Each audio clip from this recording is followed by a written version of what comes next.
Sa Mahiwagang Burnay. Mahiwagang Burnay. Mahiwagang Burnay. Ang kwento.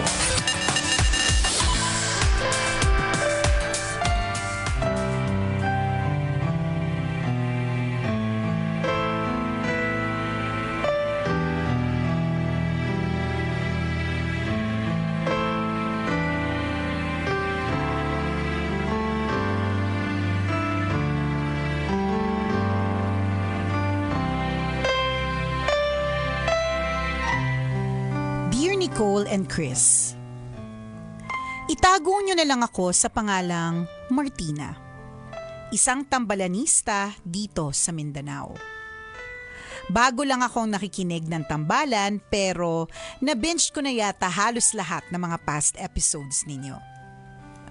Favorite ko yung horror special, lalo na kapag ginugulat si Nicole. Kayo ang background ko habang nagtatrabaho sa opisina, naglalabas sa bahay o nag-workout sa gym. Nakakahawa kasi yung malutong na tawanan ninyo. Matagal kong pinag-isipan kung susulat ako. Sa huli, napagdesisyonan kong ibahagi ang kwento ko dahil gusto kong marinig ang opinyon ninyo at ng mga kapwa ko tambalanista. Nagkakilala kami ni Eugene sa trabaho at 4 years na siyang boyfriend. Supportive at hindi nananakit ang boyfriend ko pero lately, hindi ko nakikita ang sarili ko na kasama siya in the future. Hindi pa kasi kami, inamin naman niya na he was using drugs pero matagal na daw siyang tumigil. Naniwala naman ako at sinagot ko. Kaso nung kami nahuli ko na gumagamit pa din. Nagalit ako pero he will do daw his best to change. Dahil mahal ko, naniwala ako. Mula noon tuwing mahuhuli ko siya, kinukumbinsi ko ang sarili ko na magbabago siya. Mas kailangan niya ang support ko kesa judgment. Alam ng pamilya niya ang addiction niya. Nang malaman ng pamilya ko, sinabihan ako na iwan ko na ang boyfriend. Sinuway ko ang mga magulang ko at sinunod ko ang puso ko. Lately, nababawasan na ang pagmamahal ko sa kanya at nawawala na din ako ng pag-asa na magbabago siya. Di pa rin kasi tumitigil. In fact, feeling ko pa nga, mas naging worse. Lagi siyang nauubusan ng pera to the point na sinasangla niya na ang mga gamit niya para lang masustain ang bisyo niya. To make things worse, lulong din siya sa online casino. Kakarampot na nga ang sweldo niya, almost 3/4 ng sweldo dun pa napupunta. So ako naman, I always cover for our bills, groceries, and even allowance niya. Ito lagi ang reason ng pag-aaway namin pero magsusorry lang siya tapos babalik ulit sa bisyo niya the next day. If you're wondering how I know that he's using, hindi siya nakakatulog na magdamag. Antukin kasi siya kapag hindi nakadrugs. Nakita ko din ang mga paraphernalia niya sa CR, sa cabinet at kung saan saang sulok ng bahay. Naawa ako sa kanya tambalan pero gusto ko na siyang iwan. Napapagod na ako sa sitwasyon. Napapagod na akong maghintay na magbago siya. Hindi ko din kasi nararamdaman yung effort niya na magbago at hanggang ngayon, hindi niya kinonsider magpa-rehab. Tambalan, magbabago pa kaya siya? Sana po ay mabasa ninyo ang letter ko and I hope you can share with me your insights about my situation. Thank you and more power sa inyong dalawa. Ang inyong tambalanista, Martina.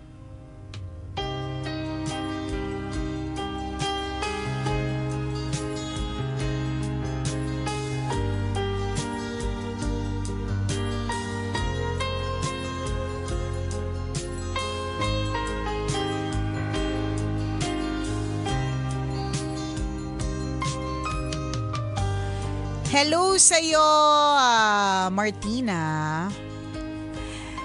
Alam mo, sa buong pagkukwento mo sa amin, napaka-obvious naman na kung ano ang kailangan mong gawin. May mga bagay na hindi natin kayang isolve ng tayo lang. Siguro no sa una, Martina, parang feeling mo ikaw yung pwedeng maging savior, ikaw yung pwedeng maging dahilan kung bakit magbabago, di ba? Pero hanggang feeling mo lang yan, nagbago na ba? Ngayon, ikaw, tapos sabi mo pa tatanong kung magbabago, di ba? Sa palagay ko, hanggat hindi proper yung paraan para magkaroon siya ng withdrawal, which is rehab, yung may mga tamang tao talaga na gagabay sa kanya, may mga tamang tubig na iinumin, hindi ko alam. Ilang guhit ng sitaw ba ang kailangan tirahin? Hanggat, tingnan mo, kami as people na wala namang alam tungkol sa drug addiction,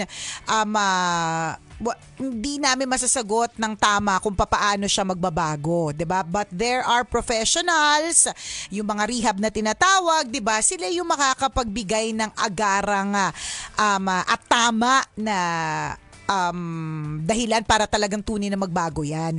Sa tingin ko sa lahat ng kwento mo, Martina, basing it on your story, hindi mo yan kaya mag-isa.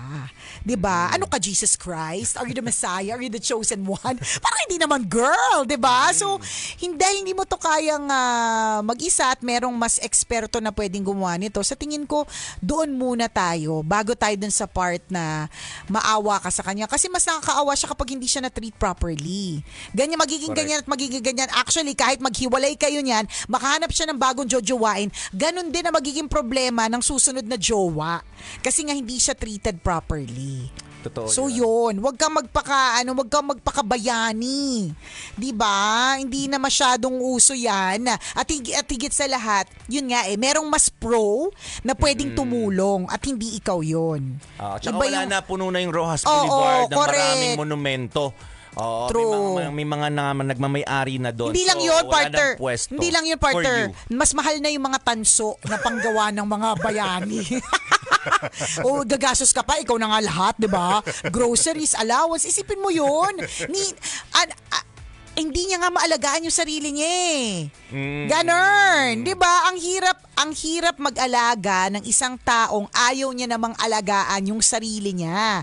'Di ba? Binubuhusan mo ng so much attention, so much time, naawa ka sa kanya, feeling mo magbabago. Okay, gets naman natin yan. Lahat ng tao deserve ng second chance. Pero kung hindi niya nga tinutulungan yung sarili niya, 'di ba, Martina? Ano ba? Wag kang Martina for martyr. Oo, correct. Martyr ka.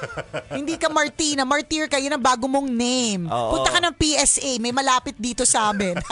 Samahan ka namin, pwede din online kung wala kang time, 'di ba? Alam mo, totoo, martyr ka, Martina. Hindi na dapat na ikaw yung mag-solve ng problemang 'yan. Dapat medyo na may expert na. Huwag mong hayaan, sa tingin ko kapag kasi nagtagal ka diyan, instead na hinihila mo siya pataas, ikaw yung nahihila din pababa. Oo. Correct. Parehas na kayong nasa kumunoy, 'di ba? Samantalang siya lang yung nasa kumunoy tapos ikaw yung hinihila. Yung eksena niya para talagang nasa kumunoy yung lalaki tapos pinipilit mong iangat. Wala ka nga paano ba mag-angat sa kumunoy? Dapat meron yatang kung pro, dapat may mga pang-angat diyan. Hindi mo kaya ng hinihila-hila mo lang. Totoo yun. Oo, yung mga solutions mo, band-aid solutions lang Ako magsasagot ng grocery, allowance niya, ako na, 'di ba? Puro band-aid solutions, hindi talaga nagbibigay ng tamang solusyon. Oo, correct. Alis ka na. Alam mo, hindi ako yan, pero ang sakit ng ulo ko. May May migraine na naman ako. Nakakaloka kapag ganito naka-contact lens ako at nababawasan ng 50% ang pag-unawa ko. Huwag tayo nakikinig sa mga ganitong kwento. Di ba? Ang sakit sa ulo. Yung obvious naman yung kailangan gawin, pero hindi mo ginagawa. Gets naman namin kasi mahal mo. Pero kung mahal mo talaga, pipilitin mo siya magpa-rehab. Gagawin mo yung best mo para mapunta siya sa mga pro, sa mga professional. Ayan, so sinabi na lahat ni Nicole. So makinig ka na lang sa mga payo niya. Maganda naman 'yon. Though we admire your determination. Correct. Your passion kasi kung sa iba-iba, 'di ba? Yes, passion. Sa iba-iba, iiwanan na 'yan eh. Agad. Kapag nalaman na nila ng asawa nila or partner nila or boyfriend or girlfriend nila ay addict, wala nang dahilan para hindi nila iwanan. Pero ikaw, because of love, because of your passion to change that person, that determination, Nandyan ka pa rin. yes, Oo. maganda yung ginagawa mo. Siguro pwede natin tingnan sa aspeto na ikaw yung ginagamit ng universe or ni Lord para gawing instrumento to change that person. Kaya you have that fire to change him, to change your boyfriend. To answer your question, may chance bang magbago yung boyfriend mo? Hindi namin siya kilala personally, pero generally speaking, lahat naman ng tao may chance to change for the better. Yes. So, maging hopeful ka lang doon, panghawakan mo lang yung idea na yon na ang lahat ng tao ay may kakayahang magbago. Maaaring hindi ngayon, maaaring hindi ikaw yung sa solusyon sa pagbabago niya, pero maniwala ka na darating yung tamang panahon, magbabago siya. So be positive on that, hindi drug positive, hindi kung anumang klaseng masamang vision na positive siya. Tama yung sinabi ni partner that you need experts to solve the issue. Correct. Hindi ito kaya ng isang tao. Institusyon nga eh, di ba? Ang kailangan mo dito institusyon, kailangan mo dito grupo ng mga tao para matulungang magbago yung jowa mo. Yung jowa mo. So tawag ka lang sa amin, may kakilala si Nicole. Meron. Oo, Depende, teka lang. Magkano budget mo? Oo, kasi depende yan. Depende kung gaano kabilis. Oo. Charot lang, joke lang, baka bigla ka. Baka mabigyan kayo kontakin talaga tayo. Meron pala talagang contact, di ba? Hindi kami. Pero meron mga expert. Oo. Yes. Totoo yun. Kailangan mo dumulog sa kanila. Kailangan mo ng tulong nila. And in this case, kailangan mo sigurong kausapin yung family ng boyfriend mo. Na tumulong kasi din. mas malaki yung magiging role ng family ng boyfriend mo dito para kausapin na si boyfriend. Yes. Kasi maaaring hindi alam to sa kanila. Di ba? Or Alam naman daw. Alam ng family yung addiction. So kailangan mo ng extra support from his family para sama-sama kayo to convince your boyfriend na please magpa-rehab ka na. Correct. Totoo. Hindi, alam mo, tama si partner sa sinabi niyang nakakabilib naman in fairness yung pagmamahal mo and desire na magbago siya. Yung pagiging positive mo na hindi, magbabago to against all odds kahit ayaw ng sarili mong pamilya, 'di ba? Ano sabi no na lamang nag-a-addict? Iwan mo na 'yan. Pero ikaw, 'di ba? Parang hindi kaya 'yan, babaguhin ganon. ko tong tao Sa na true. to. Pero meron din tayong tinatawag na tough love. 'Di ba? Minsan ganon yung kailangan mong maging firm or matatag sa desisyon mo na dapat magbago siya through yung mga experts. Kahit na masakit sa iyo na 'di ba na mapapalayo siya sa iyo, ganun. Pero kailangan yun eh. Kasi kung Kailangan hindi, mag-decide kahit masakit. Kailangan talaga. Tough love talaga In the name of yun. love. Sa true. Kahit masakit talaga, kahit mahirap, kahit ayaw niya, pero hindi mo talaga ito kaya mag-isa. Promise. Totoo yun. You need oo. experts. So naway ma-convince siya, tama si partner, yung family, sila na ang magtulong-tulong Yes. para itulak siya papunta doon, 'di ba? Pagulungin siya kung nag-a-addict, pagulungin mo na lang. Addict naman siya, din naman yan intindihan. Mali mo ma-enjoy Oo. niya yun. Mali mo para nasa langit siya pag ginugulong siya. Pag ginugulong siya papunta doon, 'di ba? Charot lang, 'di ba? Pero ibig sabihin, tulong-tulong, wag mong solohin. Kasi sa nakikita namin, sa nangyayari, hindi mo talaga siya kaya mag-isa. Hindi sa kine-question namin ang pagmamahal, hindi sa kine-question yung abilidad, pero minsan may mga pagkakataon na kailangan nating tanggapin na hindi natin kaya mag-isang harapin ang isang problema.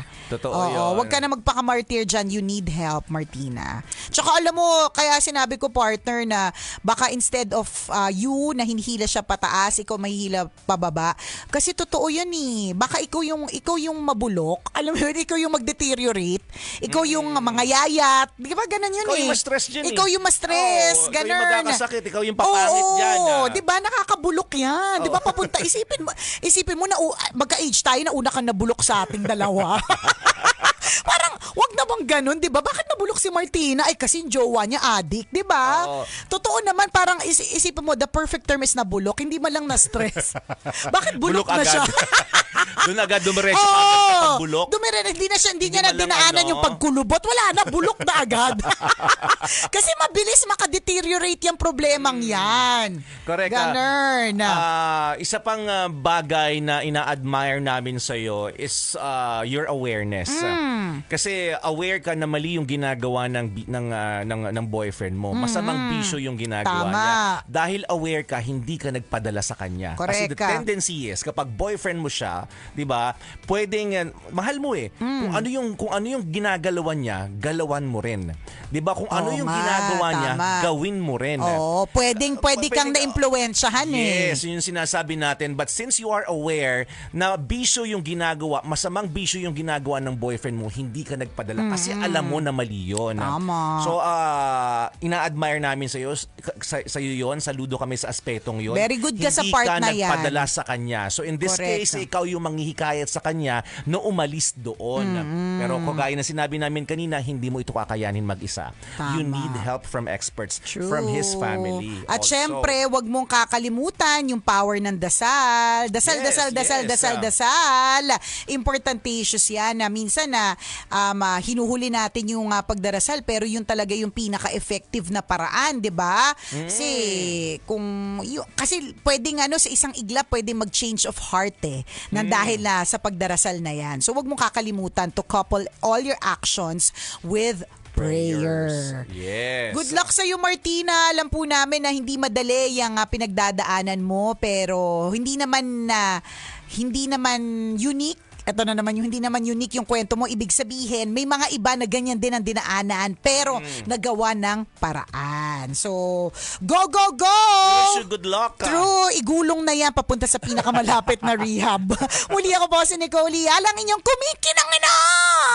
At ako naman si Cambio Ken Chris Chuper. Na nagpapaalala, walang matatag na relasyon sa malanding may determinasyon. Yun!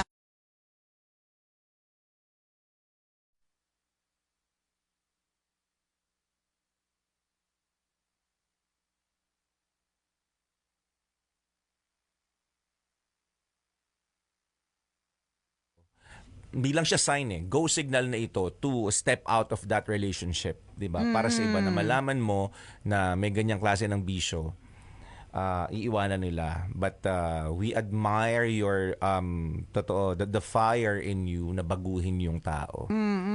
Hindi lahat ng tao kayang intindihin yung ganyang klase ng partner. Correct. 'Di ba? Sa iba, ayoko ate, kalis na ako. ayaw na agad, baka masaktan 'di ba? pa ako, baka bugbugin ako or baka Na naintindihan din naman natin na hindi din naman masama na ang first reaction nila is to protect themselves. Hindi din naman masama yun. Nakakabilib lang na Meron kaya kang mo pa rin tayo. magstay. May Oo. passion. Tsaka yung bang positivity mo that magbabago pa rin siya. Pero sabi nga ng friend nating tambalanisa na si Jamie, hi Boss Jamie, sabi niya maganda naman sa akin yung mga addict, keeps me employed. Oh, 'di ba? Hangga't may addict, may employed yung mga nurse, 'di ba? Meron silang trabaho hanggang may nag-a-addict, 'di ba? Nandyan sila para tulungan Correct. tayo. O tayo na mga nagkakaroon ng sakit, 'di ba? O tayo na nangangailangan ng serbisyo ng nurse, ng doctor at ng Tama. hospital. Go, go, go. Kasi mas alam ng institution yung practical steps kung papaano one by one, step by step susolusyonan yung kondisyon o yung pinagdadaanan ng boyfriend mo. Tama. Hirap Sana habang talaga maaga yan. pa para hindi mahirap i-uproot dun sa Addiction bisyo. niya. Ang hirap sa kanya, partner, kasi ang tawag doon, yung nagbebenta na ng gamit, nagsasanla na ng gamit, humaling na talaga dyan. Tsaka nakakabulok yung eksena ng partner, yung ikaw na yung nagsusustain financially. 'Di ba? Ako para sa akin, naisip ko rin pala, in a way, parang habang hinahayaan mong ikaw yung nagsusustain sa kanya, sinusuportahan mo rin yung bisyo niya. Pwede mo rin tingnan doon sa aspetong yun. 'Di ba? Pero doon na tayo sa, mahal mo naman talaga siya, so ipapa-rehab mo na lang. Oo, yun na lang yung mahalaga doon. Pa-rehab na lang natin yarn. Okey-dokes.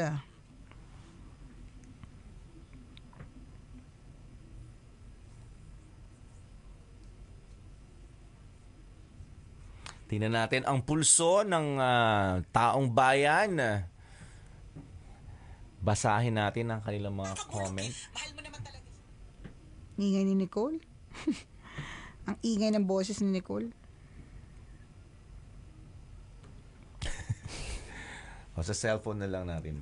Basahin natin sa ating cellphones.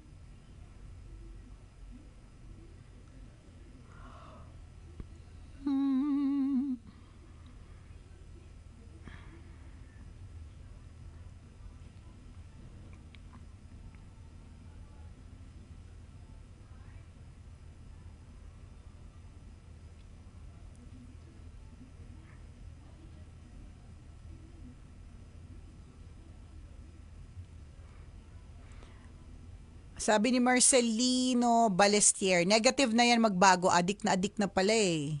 Yan. May isang tambalanisa na nagsabi, si Saint Monica, 17 years naman niyang pinag-pray for the conversion of her son, Saint Augustine. Sabayan din ng prayer, pero syempre need ng rehab din. Nasa Diyos ang awa, nasa tao ang gawa. Ayan. Totoo. Kailangan talaga ng kailangan na talaga ng expert. Hindi pwedeng sarilinin mag-isa.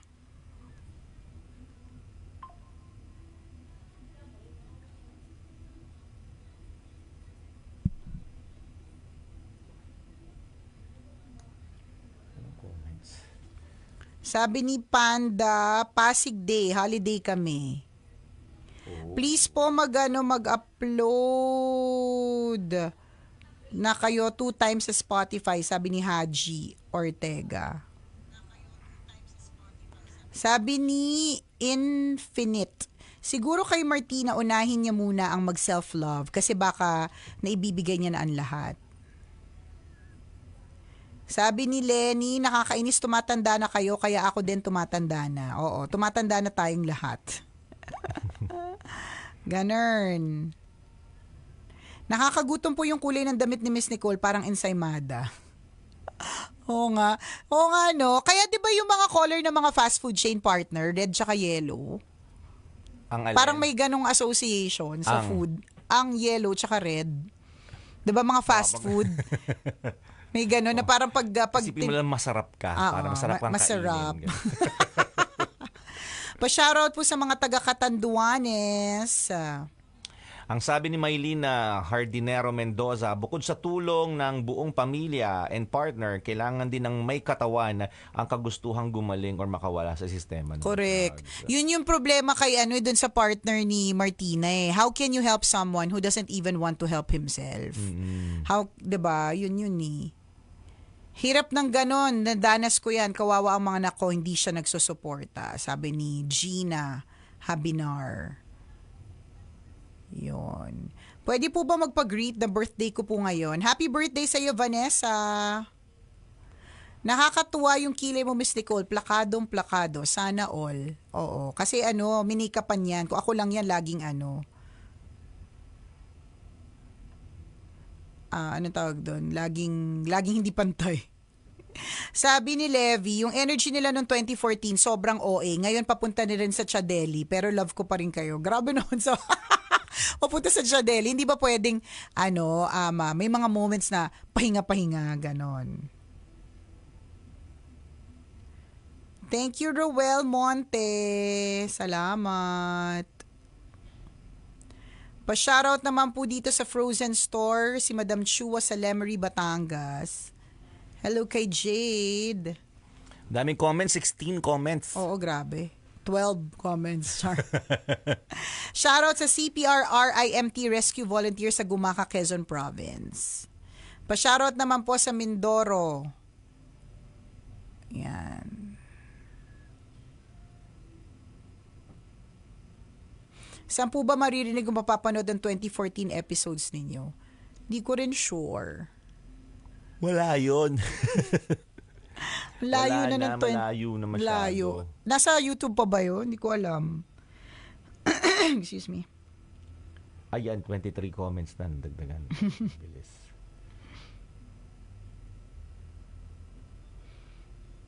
Ayun o, sabi ni Boss Jamie, nagkaroon na ako ng ganyang kadate. Alcoholic naman. Iniwan ko kasi ayoko umuwi sa isa pang pasyente. Kasi nurse siya, di ba? So, galing siya sa pasyente. Uuwi na naman siya isa pang pasyente. Oo. Di ba? Nakakabulok yan eh. Promise.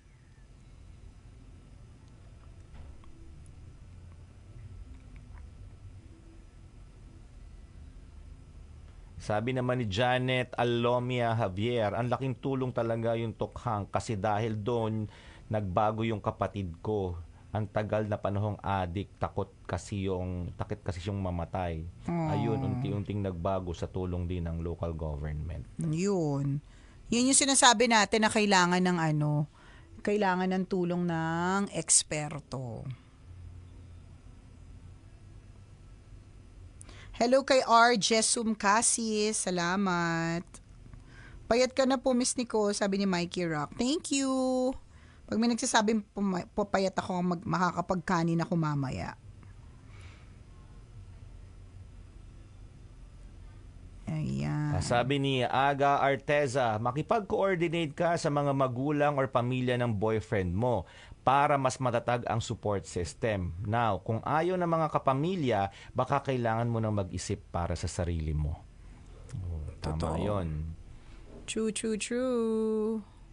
Dapat dito ang pursigido talaga yung pamilya. Kasi anak nila yun eh. Sila mismo Kapatid yung nila. correct. Sila mismo yung talagang Gina tulungan yung kanilang Junakis. Pero kung ayaw suportahan ng pamilya, ayun, mag-isip ka na rin para sa sarili mo naman. True. Nakakabulok yarn. Kidoks.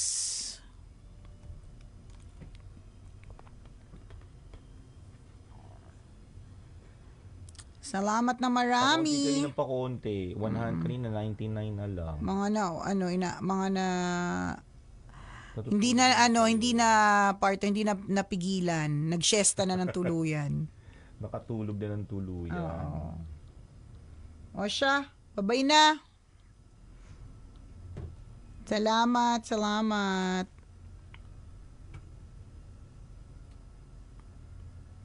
Exit na tayo, partner. Babush.